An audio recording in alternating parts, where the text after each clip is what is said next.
Hello बच्चों, welcome to Sunil academy. और हम कर रहे हैं बेटा एक्सरसाइज नंबर 9.3। आज करेंगे क्वेश्चन नंबर 11 एंड अनवर्ड। अगर आप वीडियो देखते हो तो लाइक जरूर करिएगा, चैनल को लाइक सब्सक्राइब शेयर कमेंट जरूर करें।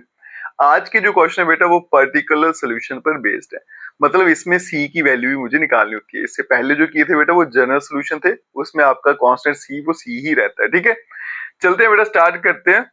क्वेश्चन नंबर 11 देखिए, इस तरह से मुझे दे रखा है। पहले तो इसको सॉल्व करेंगे जैसे करते हैं, उसके बाद में फिर ये वाली जो वैल्यूज है वो डालेंगे और सी निकालेंगे वहां से। तो सबसे पहले क्या करेंगे बेटा, dx को उठा के वहां ले जाते हैं। ठीक है, ये भी x वाला तो ये भी उधर ले जाता हूं, तो यहाँ पे बचेगा dy और यहाँ पे आएगा 2x² प्लस x और डिवाइड में आ गया x³ प्लस x का स्क्वायर प्लस x प्लस 1 और यहाँ पे आ गया dx। ठीक है, तो आप देख सकते हो बेटा x वाले dx के साथ है और y वाले dy के साथ होने चाहिए, लेकिन y वाला कोई है ही नहीं तो ऐसा ही रहेगा। अब करेंगे इंटीग्रेटिंग बोथ साइड, जब पहले थोड़ा सिंप्लीफाई कर लेते हैं। तो dy इज इक्वल्स टू ये आ गया 2x² प्लस x और डिवाइड में देखो यहां से कॉमन लूंगा तो क्या आएगा x², पीछे बचेगा x प्लस 1, यहाँ पे प्लस 1 और यहाँ पे भी x प्लस 1 और ये आ गया मेरे पास dx। तो ये बन गया dy और ये बन गया 2x का स्क्वायर प्लस x और डिवाइड में x प्लस 1 और यहाँ पे बन गया x का स्क्वायर प्लस का 1 साथ में dx। अब कर लेते हैं बेटा इंटीग्रेटिंग बोथ साइड। यहाँ पे आएगा 1 dy और यहाँ पे आ गया 2x का square plus x divided by x plus 1 और x² प्लस 1 साथ में आ गया dx। ठीक है, अब इसको बेटा सॉल्व करेंगे। आप देखो इसकी डिग्री तो बड़ी है, यहाँ पे लिखा होता है इसकी डिग्री बड़ी है इसकी छोटी है, वो तो ठीक है। अब ये दो फैक्टर बन गए तो मैं इसको सॉल्व करूंगा बाय पार्शियल फ्रैक्शन। ठीक है, अब इसको सॉल्व करते हैं। यहाँ पे तो ये क्वेश्चन लिखेंगे यहाँ पे 2x का स्क्वायर प्लस x और डिवाइड में x प्लस 1 और यहाँ पे x² प्लस 1। पहला लीनियर फैक्टर है तो आएगा a और दूसरा बेटा क्वाड्रेटिक फैक्टर है, उसके लिए क्या बनेगा linear factor bx plus c और डिवाइड में x का स्क्वायर प्लस का 1। ठीक है, नेक्स्ट स्टेप में क्या आएगा 2x² प्लस x और यहाँ पे a के साथ x² plus 1 plus bx plus c और इस पूरे के साथ आएगा x प्लस 1। ठीक है, इसे रख लेते हैं हम बॉक्स में और ये बनेगा मेरे पास स्टार। अब एक ही लीनियर फैक्टर है उसी को जीरो पुट करेंगे, तो यहाँ पे लिखते हैं बेटा पुट इस x प्लस 1 को जीरो डालेंगे तो x की वैल्यू -1। इस इक्वेशन में डालेंगे तो -1 का स्क्वायर तो प्लस ही होता है, बनेगा 2x की वैल्यू -1, x प्लस 1 जीरो ही पूरा जीरो हो गया, तो यहाँ पे बनेगा -1 का स्क्वायर 1 तो 1 plus 1, 1 is equals to 2 time a का आंसर आ गया 1/2। ठीक है, ए आ गया बेटा। अब निकालेंगे बी और सी, उसके लिए क्या करेंगे कंपेयरिंग करेंगे। ऐसे तो वो निकलेंगे नहीं क्योंकि एक ही लीनियर फैक्टर था। तो यहाँ पे देखो अगर मैं थोड़ा दिमाग लगाऊं, ए तो निकल चुका, बी जो है बेटा मल्टीप्लाई करेंगे तो x² का कोएफिशिएंट बनेगा, है ना। तो यहाँ पे क्या करेंगे comparing coefficient of x² on both side. तो यहाँ पे तो आएगा 2, अब यहाँ पे देखो a आएगा प्लस और यहाँ पे मल्टीप्लाई किया तो क्या आया b, तो 2 इज इक्वल टू a की वैल्यू 1/2 है प्लस b बन गया, तो b बन जाएगा मेरे पास 2 minus 1/2, b is equals to ये बन जाएगा बेटा 4 माइनस 1 3/2। ठीक है, तो b का आंसर कितना आ गया 3/2। अब क्या करेंगे बेटा c निकालना है। ठीक है, तो उसके लिए क्या करेंगे c जो है वो x का कोएफिशिएंट है, comparing coefficient of x on both side. तो यहाँ पे देखो बेटा इस लाइन में x के साथ 1 दिख रहा है, a तो नहीं है, अब b एक्स स्क्वायर और बी एक्स है ना, b भी आ रहा है और c भी आ रहा है, तो 1 इज इक्वल्स टू b की वैल्यू बेटा 3/2 प्लस c, इसको यहां भेजेंगे तो 1 minus 3/2 is equals to c, तो 2 minus 3 minus 1/2 is equals to c आएगा। ठीक है जी, तो c का आंसर कितना आ गया, -1/2। ABC आ गए। अब ये चलते हैं हम स्टार पे, तो इक्वेशन यहाँ पे लिख देता हूं 2x² plus x divided by x plus 1 और x² प्लस 1 किसके बराबर हो जाएगा, a की वैल्यू आ गई 1/2 और डिवाइड में x प्लस 1 प्लस b की वैल्यू आ गई 3/2।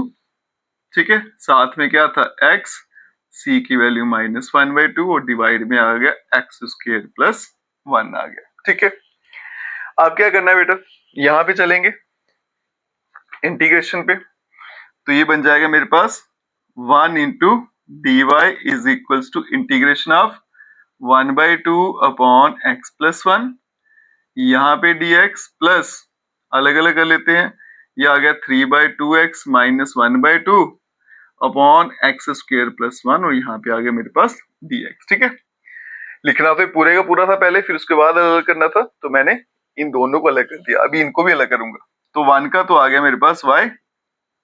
ठीक है, अब यहाँ देखो बेटा y आ गया, 1/2 कांस्टेंट है, इसको बाहर ले चलते हैं तो बनेगा dx और डिवाइड में x प्लस 1, यहाँ भी अलग करेंगे तो बनेगा 3/2, ये बचेगा x upon x² plus 1 dx और -1/2 dx अपॉन x² प्लस 1 आ गया। ठीक है, अब इनकी मैं इंटीग्रेशन करता हूं, तो इसके लिए बेटा मिटाएंगे, मैं ये वाला पोर्शन यहां से मिटा देता हूं, थोड़ा लेंथी सोल्यूशन रहता है बेटा इनका, पर्टिकुलर सोल्यूशन वालों का। ठीक है, अब यहां देखो ये बन जाएगा मेरे पास y इज इक्वल्स टू, ये लीनियर फैक्टर है बेटा, तो ये आएगा लॉग करके, तो आएगा 1/2 लॉग ऑफ x प्लस 1, एक तो हो गया। यहाँ पे देखो बेटा डिग्री का डिफरेंस कितना है, एक का है, तो फिर सब्स्टिट्यूशन लगेगी ना, इसका डेरिवेटिव क्या होता है 2x, तो मैं क्या करता हूँ एक 2 से मल्टीप्लाई करता हूँ, एक 2 से डिवाइड कर लेता हूँ। ठीक है, नीचे 2 था तो 2 से डिवाइड किया 4 बनेगा, ऊपर 2 लिख दिया, अब ये बन गया फंक्शन डेरिवेटिव, इसका आंसर भी आएगा लॉग ऑफ फंक्शन। अगर आपको ऐसा समझ नहीं आता है तो आप क्या करना, पुट कर लेना x² प्लस 1 को इक्वल्स टू t और सॉल्व करना, फिर से आ जाएगा, और ये होती है tan इनवर्स x की। ठीक है, तो नेक्स्ट मेरे पास आएगा बेटा प्लस 3/4 और ये आएगा लॉग ऑफ फंक्शन, ये आएगा x का स्क्वायर प्लस का 1 और फिर आएगा -1/2 और ये आ गया tan inverse of x plus c। ठीक है, अब डालनी वैल्यू, x की वैल्यू 0 और y की वैल्यू 1, तो क्या करेंगे बेटा, पुट करेंगे x की वैल्यू 0 और y के बदले में 1, तो y के बदले में 1 आ जाएगा बेटा, ये आएगा 1/2, यहाँ पे आएगा log, और यहाँ देखो 1 प्लस 1 कितना बन जाएगा, सॉरी x की वैल्यू 0 तो ये बनेगा log ऑफ 1, इसको उठा के सीधा log 1 प्लस 3/4, फिर आ गया log 1 प्लस, सॉरी फिर x की वैल्यू 0 1 ले रहा हूँ बार बार, तो ये बनेगा log ऑफ 1 माइनस 1/2 और tan inverse of 0 plus c, तो ये बनेगा 1 इज इक्वल्स टू, ये log 1 0 log 1 0 tan 0 पे ही होता है ना 0, तो ये भी 0, तो बचेगा c इज इक्वल्स टू 1। तो हमारे पास जो पर्टिकुलर सोल्यूशन आएगा, पर्टिकुलर सोल्यूशन वो क्या बन जाएगा बच्चों, यही लिखेंगे सारे का सारा, y इज इक्वल्स टू 1/2, फिर आएगा log यहाँ पे x प्लस 1 प्लस 3/4, ये आ गया log x² प्लस 1, फिर आ गया -1/2 tan इनवर्स ऑफ x और प्लस c के बदले में 1 आ गया, और आप इसको यहीं पर छोड़ सकते हो। ठीक है, ये इस क्वेश्चन का आंसर है। चलते हैं बच्चों नेक्स्ट क्वेश्चन पे, चलते हैं बच्चों नेक्स्ट क्वेश्चन पे, क्वेश्चन नंबर 12। तो यहाँ पे देखिएगा बेटा ये सारे के सारे x वाले हैं, तो dx वहां ले जाएंगे, तो ये भी उठकर वहां चले जाएंगे, तो यहाँ पे बचेंगे हमारे dy और यहाँ पे बनेगा बेटा dx और ये डिवाइड में आ जाएंगे x, और एक्स स्क्वायर माइनस 1। ठीक है, थोड़ा सा सिंप्लीफाई कर लेते हैं बेटा। तो dy is equals to dx divide में x, a square minus b square, a plus b और a माइनस बी। अब करते हैं बेटा इंटीग्रेटिंग बोथ साइड। तो यहां पे आ गया 1 और यहां पे आ गया dx divided by x, x plus 1 और x माइनस 1। अब इसकी इंटीग्रेशन क्या हो जाएगी बेटा y। ठीक है, और यहां पे आएगा integration of dx upon x, फिर x प्लस 1 और x माइनस 1।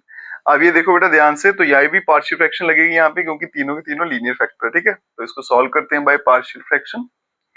ये आएगा 1 upon x, x plus 1, x minus 1। यहाँ पे आएगा a upon x plus b के नीचे आएगा x प्लस 1 प्लस c के नीचे x माइनस 1। यहाँ बचेगा 1 और यहाँ पे आएगा a के साथ में x प्लस 1 x माइनस 1। ठीक है, तो ये आएगा x plus 1 x minus 1 plus b के साथ आएगा x और x माइनस 1 प्लस c के साथ आएगा x और x प्लस 1। इसको रख लेते हैं बॉक्स में और ये बन गया मेरे पास स्टार।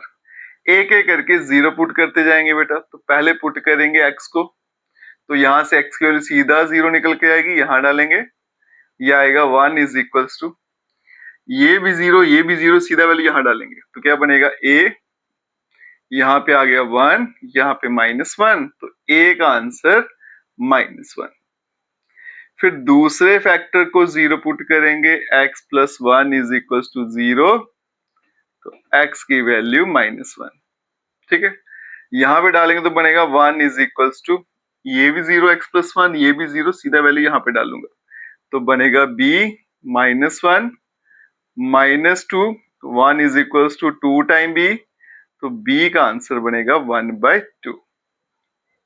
ठीक है, फिर चलते हैं तीसरे फैक्टर पे। तो पुट कर लेंगे इस x माइनस 1 को 0, तो x की वैल्यू आएगी प्लस का 1, यहां डालेंगे बनेगा 1 इज इक्वल टू, अब ये भी 0 ये भी 0, सीधा वैल्यू यहाँ पे डालेंगे तो ये बनेगा बेटा c के साथ 1 आ गया, फिर 2 आ गया, तो c बन गया 1/2। ए बी सी तीनों हमारे पास आ चुके हैं बेटा। चलते हैं स्टार पे। ठीक है, तो यहाँ पे कर देता हूं। अब यहाँ देखो बेटा क्या बनेगा, 1 अपॉन ये था x, x प्लस 1 फिर x minus 1 is equals to, a की वैल्यू माइनस 1 है, b की 1/2, c की 1/2, ये माइनस 1 अपॉन x प्लस 1/2 फिर x प्लस 1 और फिर प्लस 1/2 और यहाँ पे x माइनस 1 आ गया। तो ये इसके बराबर आ गया बेटा। अब चलता हूँ यहाँ क्वेश्चन पे। तो y क्या बन जाएगा मेरे पास, y is equals to integration, उसके अंदर ये लिखा था बेटा और ये किसके बराबर है, उसके बराबर, तो बनेगा minus 1/x 1/2 divided by x plus 1 और फिर आ गया 1/2 डिवाइडेड बाय x माइनस 1 और यहाँ पे आ गया हमारे पास dx। ठीक है, अब इनको अलग अलग करते हैं तो बनेगा y is equal to, minus constant को हम हमेशा बाहर रखते हैं और माइनस को भी, तो ये बनेगा dx, यहाँ पे भी 1/2 dx upon x plus 1 plus 1/2 और ये बन गया dx अपॉन x माइनस 1।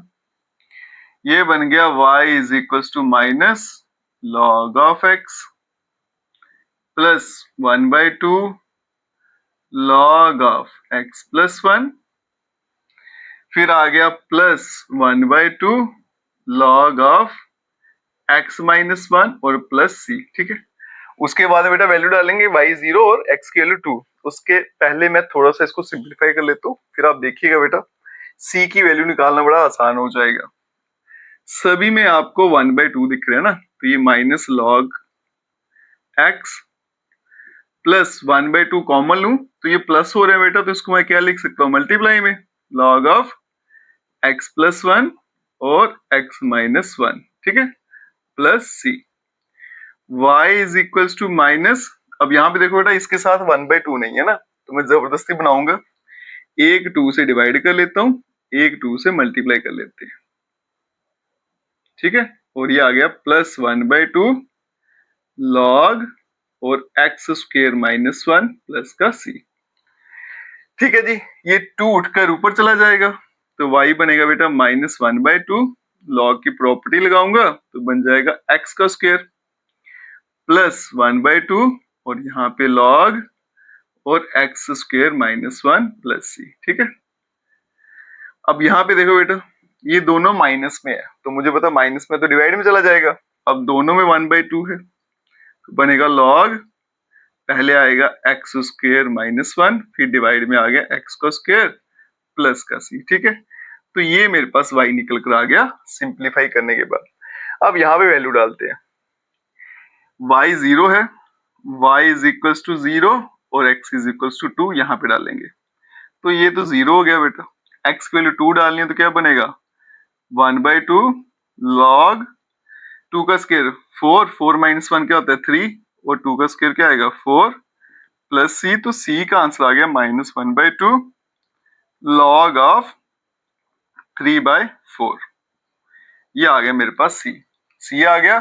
अब चलते हैं बेटा पर्टिकुलर सोल्यूशन पे, इसी लाइन को लिखेंगे, बस c की वैल्यू डालेंगे 1/2 log of x square minus 1 upon x का स्क्वायर और c के बदले में माइनस 1/2 और यहाँ पे आएगा लॉग 3/4 और यही इस क्वेश्चन का आंसर है, ठीक है। चलते हैं बच्चों नेक्स्ट क्वेश्चन पे, क्वेश्चन नंबर 13, और ये क्वेश्चन यहाँ तक मुझे याद है एग्जाम में भी पूछा जाता है, ठीक है। तो क्या करेंगे बेटा, इस कॉस को उठा के यहाँ भेज देते हैं, तो ये बनेगा dy अपॉन dx और यहाँ बनेगा cos इनवर्स ऑफ a। अब अलग अलग कर लेते हैं बेटा, तो ये dy और यहाँ पे बन गया cos इनवर्स ऑफ a और dx। अब क्या करना होता है मुझे, x वाले dx के साथ y वाले dy के साथ, यहाँ ना x वाला है ना y वाला है, तो सीधा अब इंटीग्रेट कर देते हैं, इंटीग्रेटिंग बोथ साइड, यहाँ पे आएगा 1 और यहाँ पे आ गया बेटा cos इनवर्स ऑफ a और साथ में dx, ये तो बन गया y। अब यहाँ देखो बेटा कई बच्चे क्या करते हैं, इसको भी शुरू हो जाते हैं इंटीग्रेट करना, बाय पार्ट्स लगाना, है ना, बेवकूफी है। यहाँ पे देखो बेटा ये dx है तो x वाले को ही करता है, इसमें तो x कहीं दिखी ना आपको, तो फिर ये कांस्टेंट है, तो इसको कांस्टेंट की तरह बिहेव करेगा, बचेगा 1 साथ में dx, तो y is equals to cos inverse of a 1 की x प्लस c, ठीक है। ये आ गया आपके पास जनरल सॉल्यूशन। अब क्या करना है, y की वैल्यू 1 और x की वैल्यू 0 डालेंगे, यहाँ पे 1 आ गया, x की वैल्यू 0 है, पूरा 0, तो c का आंसर 1 बन गया। तो इसका जो पर्टिकुलर सॉल्यूशन है, ठीक है जी, वो क्या आएगा, y is equals to cos inverse of a साथ में x और प्लस 1 को यहां भेज देते हैं बेटा, तो बनेगा cos inverse of a is equals to y minus 1, ठीक है, साथ में x भी था, ठीक है जी, इसको मैंने यहां भेजा, तो cos inverse a into x is equal to this. अब ये बनेगा बेटा cos inverse of a is equals to y minus 1 divided by x, तो a बन जाएगा cos inverse y minus 1 upon x, ठीक है जी। तो इसी फॉर्म में जो आपका आंसर है वो छोड़ा गया है, ठीक है। चलते हैं बच्चों अब नेक्स्ट क्वेश्चन पे, चलते हैं बच्चों क्वेश्चन नंबर 14 पे। तो सबसे पहले यहाँ पे देखो बेटा अलग अलग कर लेते हैं, ये dy dx को वहां ले चलते हैं, ठीक है, ये आ गया। अब क्या करना है बेटा, x वाले अलग कर देते हैं, y वाले अलग, ये जनाब y वाले हैं तो इनको भेजेंगे हम यहाँ पे, और ये x वाले हैं इसको रखेंगे यहीं पे, ठीक है, अलग अलग हो गए। अब करेंगे इंटीग्रेटिंग बोथ साइड, ये आएगा मेरे पास dy अपॉन y और यहाँ पे आ गया बेटा tan ऑफ x और यहाँ dx, ये बनेगा log ऑफ y और इसकी integration log of sec x plus c।